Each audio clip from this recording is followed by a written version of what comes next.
Continuando con nuestro evento, tenemos la conferencia, y es la última, pero no menos importante, porque es un tema del momento y es sobre desarrollo sostenible en un mundo globalizado. Todos los países del mundo han sido llamados por las Naciones Unidas a un desarrollo sostenible. ¿Qué es el desarrollo sostenible? De esto nos va a hablar el magíster Hugo Vera Ojeda, de la Fundación ISOS Paraguay.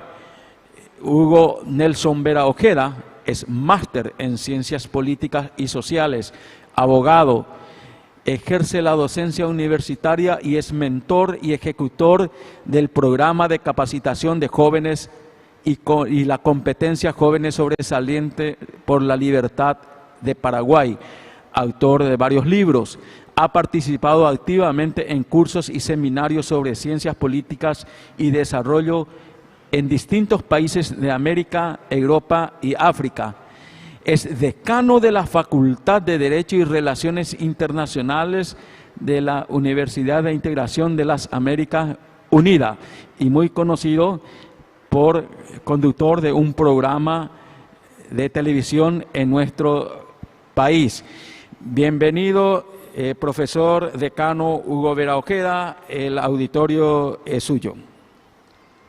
Bien, muchas gracias por la presentación y especial felicitaciones a todos los responsables de este interesantísimo primer Congreso Internacional de Educación en Línea, el cual podemos calificar ya a estas horas como un rotundo éxito.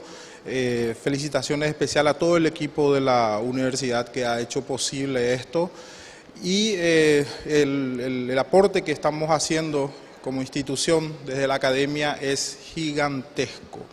Bueno, un tema muy interesante y a la vez importante el que me toca desarrollar y que tiene que ver con el desarrollo y no solamente detenernos en el desarrollo, sino que un desarrollo sostenible.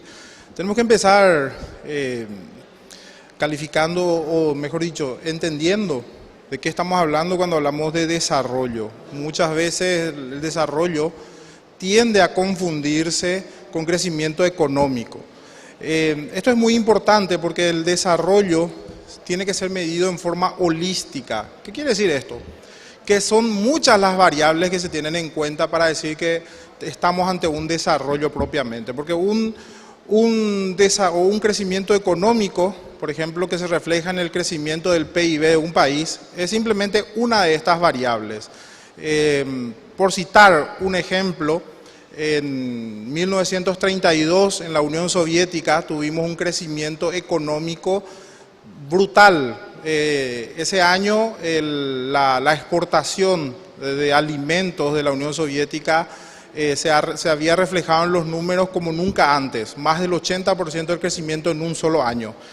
Pero, ¿qué estaba pasando? Ese año era el año del Holodomor, o sea, el Estado había acopiado todos los alimentos de su gente y lo estaba matando de hambre y de todas maneras, ante la prensa internacional parecía que efectivamente había un desarrollo económico o un crecimiento económico. Por eso tenemos que tener cuidado cuando hablamos de crecimiento económico por sí mismo, porque el crecimiento a veces es engañoso. A veces nosotros podemos hacer un préstamo internacional, engrosamos las arcas del Estado, pero ¿cómo está la gente de a pie? La gente accede a recursos básicos, accede a educación, accede a agua potable. Eso es lo que se mide cuando hablamos de desarrollo, o sea que hablamos de un desarrollo integral. Entonces, dicho esto, ya podemos ver cuál fue la evolución de este concepto que tiene que ver con el desarrollo. El principio de Moore es el que mejor refleja nuestra realidad de hoy día. El principio de Moore habla, si bien es utilizado en principios de la ingeniería en informática, connotativamente se utiliza en otras disciplinas. ¿Y qué dice el principio de Moore? Que cada 2 años se duplica la cantidad de transistores. Llevado esto al plano económico, vemos que el crecimiento o el desarrollo de todo lo que tenga que ver con la injerencia del ser humano se ha incrementado exponencialmente. Si antes los inventos teníamos cada 300 años, esto fue aumentando paulativamente y la cantidad de inventos fue aumentando, y así vimos que cada 150 años, después cada 100 años, después cada 50, hoy día los inventos son prácticamente cuestión de meses. Tenemos desarrollo tecnológico que realmente supera todo lo que alguna vez pudimos haber imaginado o soñado siquiera. Es tanta el crecimiento exponencial que realmente cuesta ya a esta altura dimensionar lo que se viene. Estamos hablando de inteligencia artificial, estamos hablando de Big Data, estamos hablando de un escenario que ni en las películas de ficción podíamos haber imaginado. Entonces, ¿cuál es el problema, por decirlo así, entre comillas, que trae aparejada el desarrollo? Y este miedo que trae el desarrollo propiamente se vio reflejado en distintas escuelas económicas, especialmente la escuela de materialista, que estaba integrado, entre otros, por Carlos Marx y Malthus.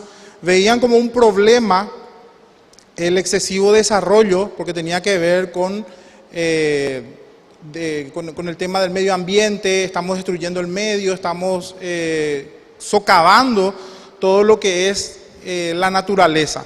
Entonces, ese miedo se ha instalado, porque si vemos 10.000 años de historia antes de la Revolución Industrial, imagínense todos los inventos que hubo en ese periodo. En prácticamente 10.000 años nos matamos con arco y flecha, con espadas, con catapultas. No hubo demasiado desarrollo. De la Revolución Industrial hasta ahora, que son como 300 años, el crecimiento tecnológico es imposible siquiera de graficar. No existe recurso retórico como las alegorías u otros que puedan graficarnos de qué estamos hablando cuando hablamos de este desarrollo. Siempre hago un paralelismo de que imagínense en estos 10.000 años anteriores a la Revolución Industrial, todo ese día a día se desarrollaba con barcos a velas, la refrigeración no existía, la sal era utilizada para conservar los alimentos, la iluminación era con velas o con antorchas. Es decir, no existía todo lo que después trajo la Revolución Industrial. Hoy, ¿cómo le explicamos a una persona de hace 300 años, ni siquiera hace 300 años, una persona que vivió hace 50 años, cómo le explicamos Internet, la inteligencia artificial, cómo le explicamos los celulares, los aviones? Es absolutamente otro escenario el que tenemos ahora. Bueno, esto plantea, despierta este miedo, porque de cierta forma la Escuela Materialista de Economía, encabezada por Malthus, que en 1766 nace Malthus y plantea esta problemática en su famoso ensayo sobre el principio de población.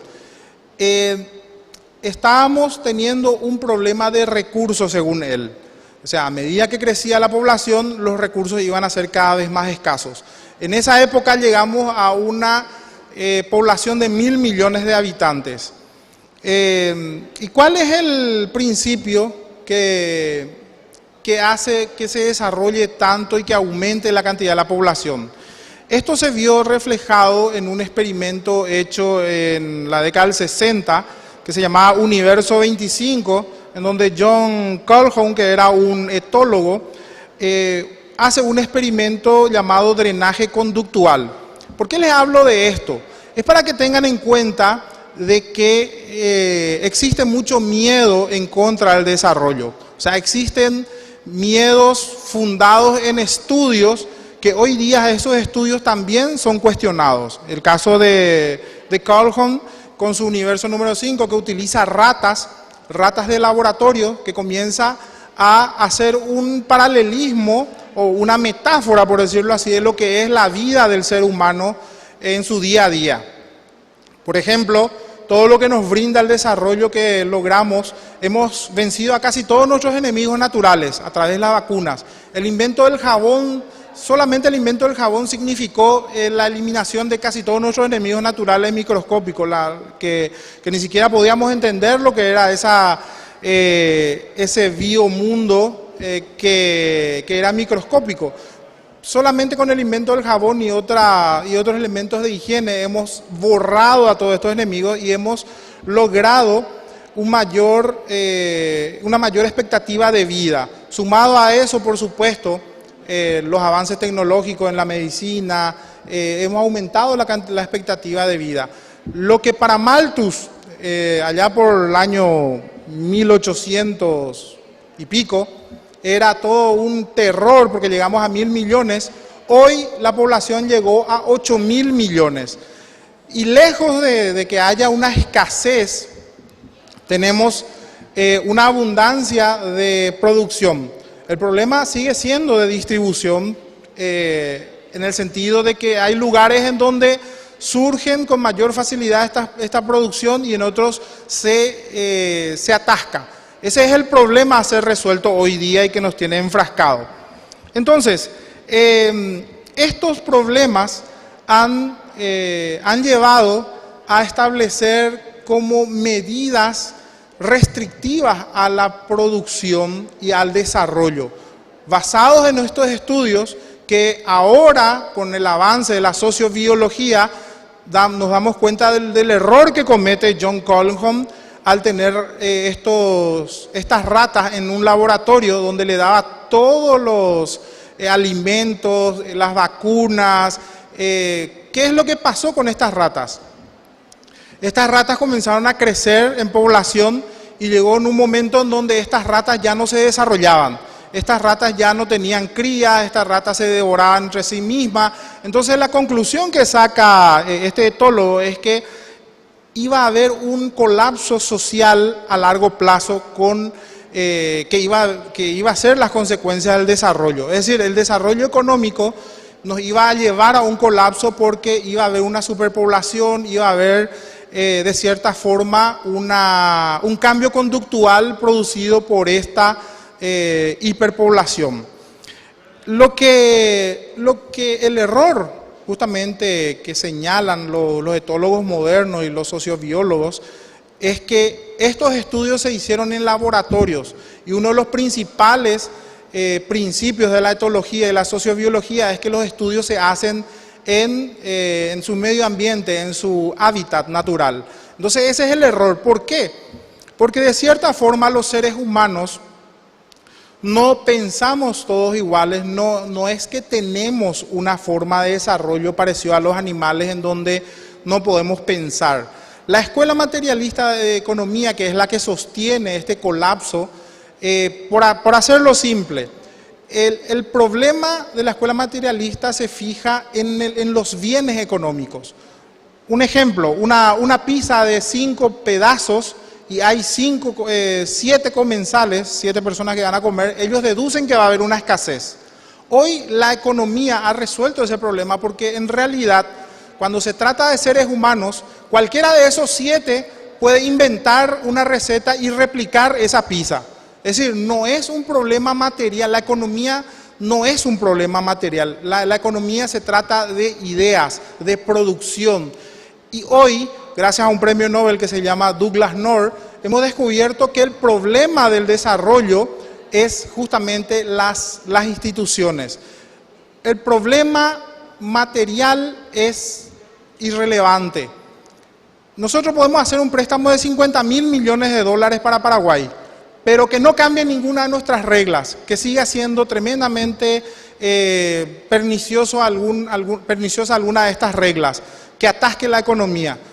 Igual no va a ser suficiente esa cantidad de dinero. Entonces el problema no es material, el problema es de reglas, el problema es jurídico. Entonces, ¿qué es lo que tenemos hoy? El desarrollo sostenible se puede lograr precisamente con la calidad institucional. Es ahí en donde hoy día tenemos mediciones muy interesantes como el índice de calidad institucional, el índice de libertad económica, el índice de transparencia internacional, que nos dan ciertas luces con relación a qué países se desarrollan más.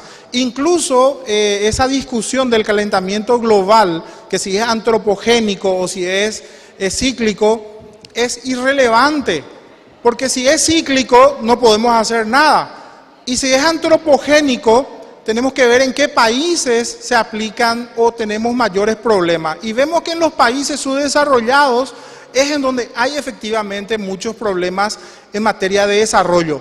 Hay mayor deforestación de los bosques, hay una gran cantidad de invasiones de tierra, es decir, una serie de cosas que son propias de los países subdesarrollados. El caso muy emblemático es el caso peruano, que logró un desarrollo impresionante en el siglo XX con cambios de reglas. Sencillamente han cambiado las reglas que antes le atascaba a su economía, y hoy Perú es una economía pujante.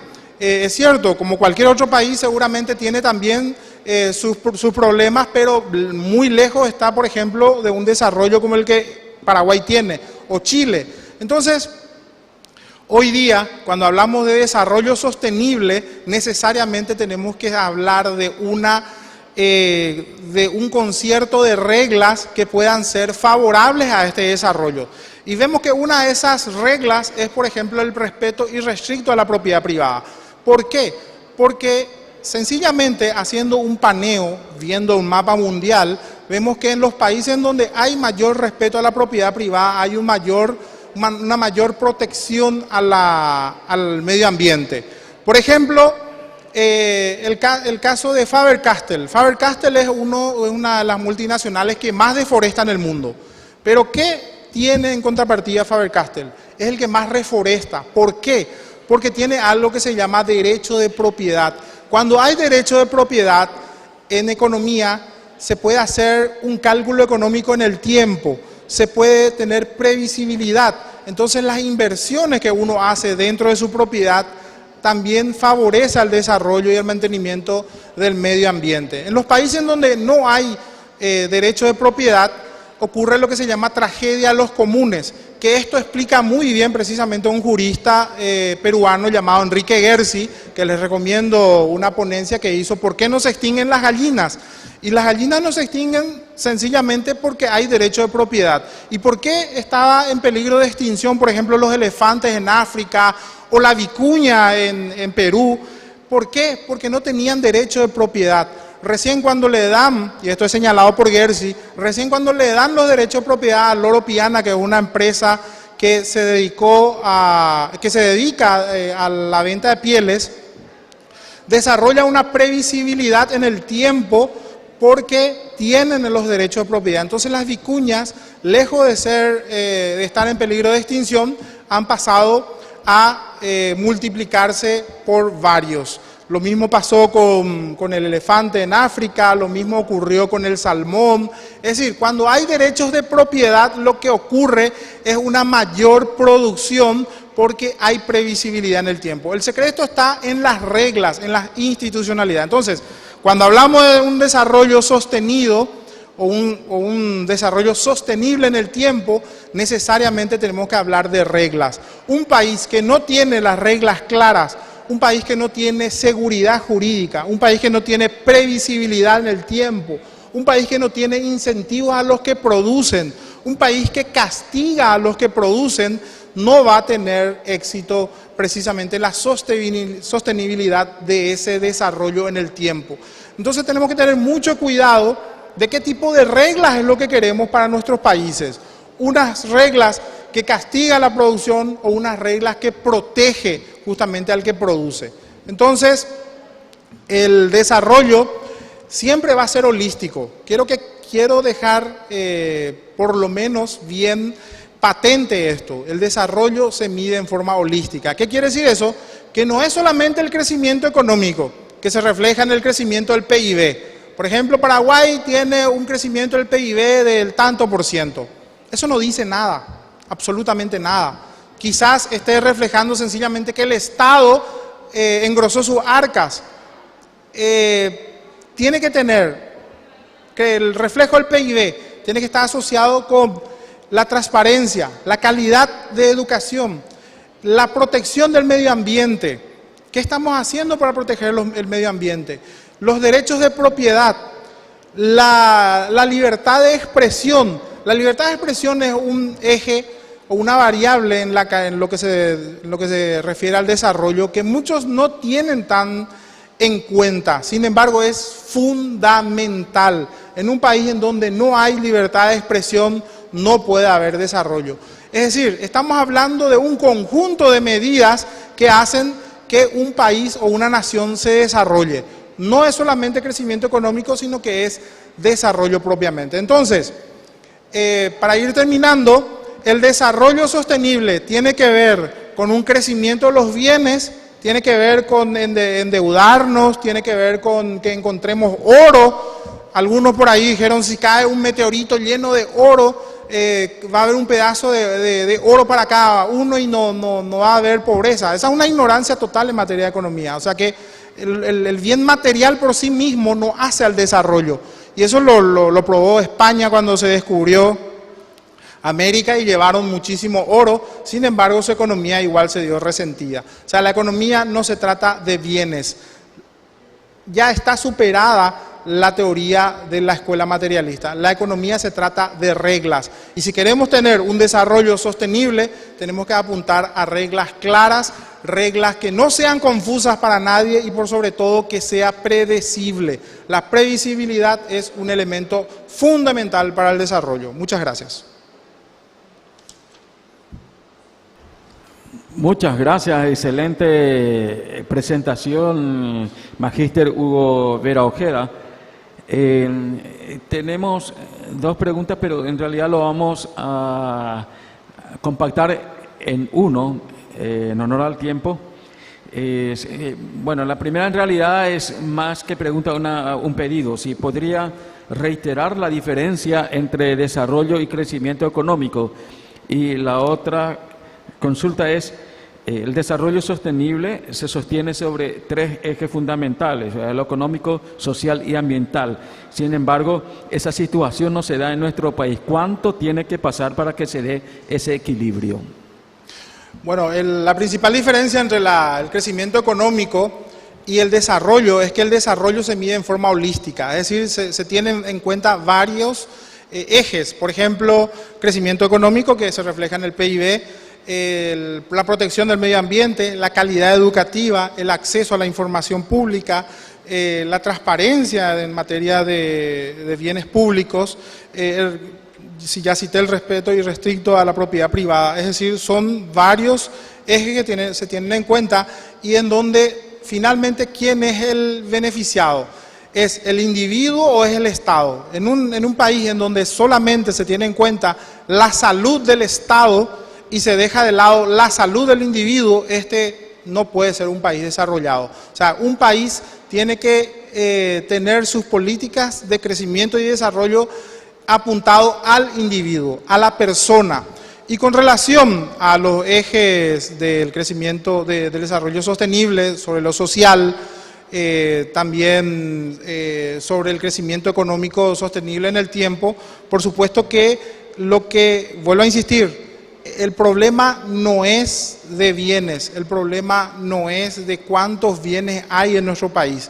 Incluso hay evidencia de países que no tienen ni siquiera recursos naturales que han logrado un desarrollo económico. Por citar un caso, Japón, que no tiene buena calidad de suelo, ha tenido una excelente producción agrícola. Israel hoy ha inventado el grafeno, por ejemplo, que está desalinizando el agua y que está generando comida en el desierto. Es decir, no pasa por la cantidad de bienes que uno puede meter desde afuera en un país, pasa por las reglas que va a generar un desarrollo. O sea, el problema económico no es un problema de bienes, sino de reglas.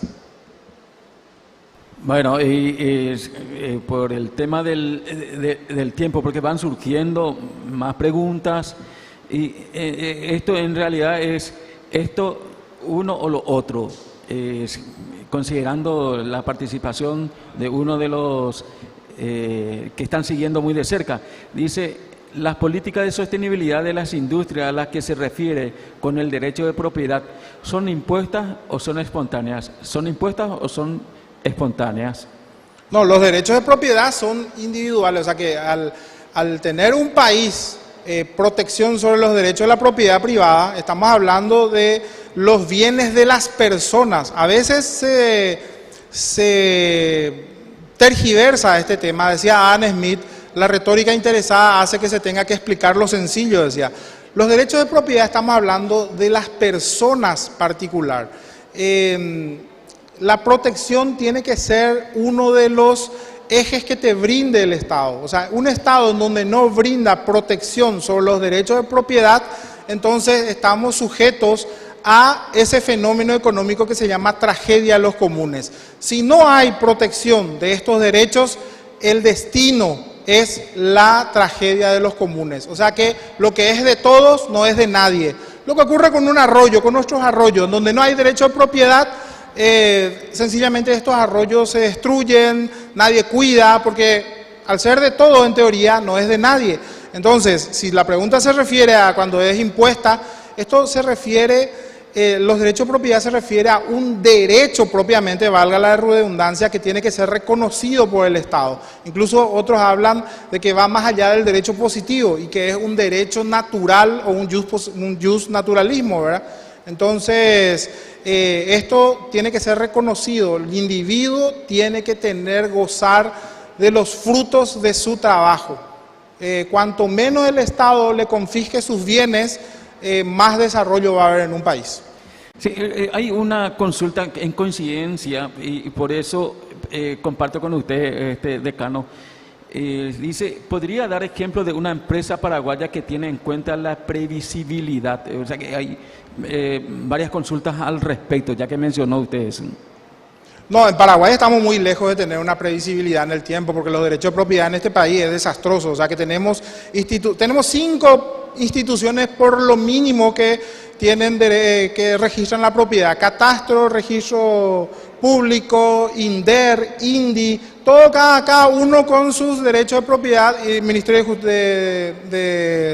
el MOC, de Obras Públicas y Comunicaciones. Es decir, hay un entramado de reglas que hacen que la previsibilidad en este país sea desastroso. Hoy los derechos de propiedad en este país en el índice de calidad institucional estamos muy atrasados. Paraguay no tiene un índice de protección saludable. Estamos muy atrasados en ese sentido. Por eso es que las grandes empresas se aprovechan de esa situación.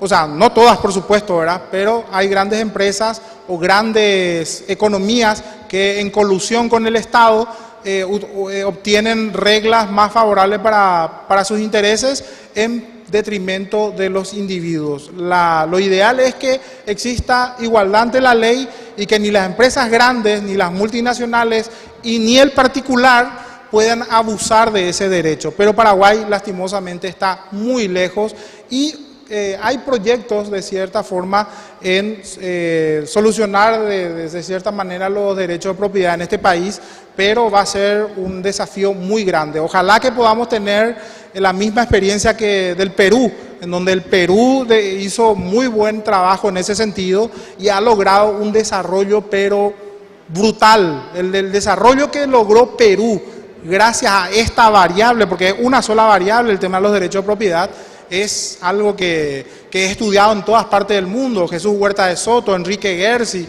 que son los ideólogos, o sea, los más conocidos por lo menos, que han defendido esta variable económica. Gracias, maestro. A los alumnos que están lanzando aún preguntas, lo pueden hacer directamente, acercar acá a la universidad y con gusto el magíster, el decano, va a responder sus inquietudes. Le agradecemos muchísimo por su presentación. La calificación que le dan los participantes va de excelente a magnífico. Yo creo que como sugerencia, podría elaborar o lanzar un libro con UNIDA sobre este tema en particular, porque es un tema que se nota, gusta a la gente y atrae muchísimo. Muchas gracias por su ponencia, decano.